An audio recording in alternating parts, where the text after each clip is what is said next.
नमस्कार, मी एकता life of Maugham चॅनलमध्ये तुमचं स्वागत करते। आज आपण ज्वारीची भाकरी करणार आहोत। अशी भाकरी जी तुम्ही सकाळी केलीत तरी अगदी संध्याकाळपर्यंत मऊ आणि लुसलुशीत राहते। चला तर मग रेसिपीला सुरुवात करूया। इथे मी 2 कप पाणी गरम होण्यासाठी ठेवते।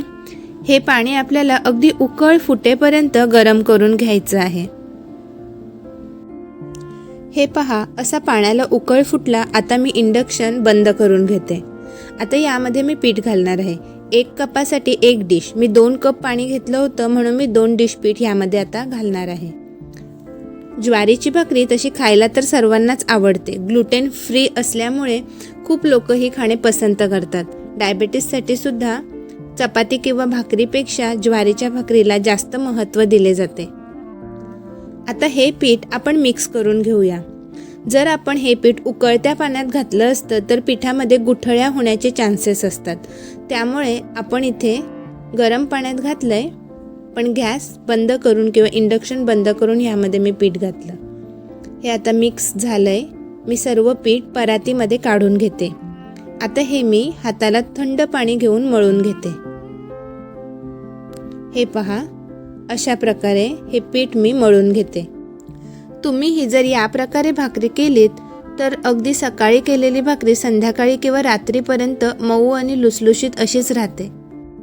एक महत्त्वाची टिप म्हणजे जेव्हा आपण ज्वारी दळायला देतो तेव्हा जर ती तांदळावर किंवा गव्हाच्या पिठावर जर दळायला टाकली तर त्यामध्ये थोडं तांदळाचं पीठ मिक्स झाल्यामुळे भाकरी कडक होऊ शकते। पण हे जे पीठ आहे ना, ते मी घरातल्या चक्कीवर दळून घेतले, त्यामुळे हे अगदी प्युअर ज्वारीचं पीठ आहे। मळलेल्या पिठामधून मी एक गोळा काढून घेतला आणि परातीमध्ये त्याला गोल असा आकार देऊन भाकरी थापायला सुरुवात केली। ही भाकरी मी पाण्यावरच थापून घेणार आहे। भाकरी उचलल्यानंतर प्रत्येक वेळी खाली परातीला हात फिरवून घ्यायचा, नाहीतर भाकरी तुटायची शक्यता असते। हे पहा, अशा प्रकारे हळूहळू आपण त्याला आकार देऊन घेऊया आणि भाकरी थापून घेऊया। जर तुम्ही पहिल्यांदाच ही भाकरी करणार असाल तर सर्वात आधी थोडंच पीठ घ्या आणि छोट्या छोट्याच भाकऱ्या करा। ज्वारीमध्ये चिकटपणा असतो म्हणून भाकरी अगदी इझिली उचलली जाते। तुम्ही पाहू शकता किती छान भाकरी आपली थापून तयार झालेली आहे। सर्व बाजूने एकसारखी अशी भाकरी आपण थापून घेऊ। माझी भाकरी थापून झालेली आहे। आता मी ती तव्यावर भाजून घेणार आहे।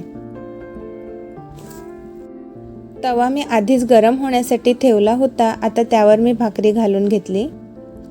आता एक बाजू कमी वेळ आणि दुसरी बाजू जास्त वेळ अशी भाकरी आपण भाजून घेऊया।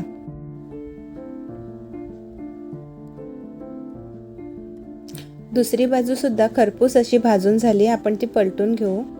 पहा, किती छान अशी फुगलेली भाकरी आपली तयार झाली।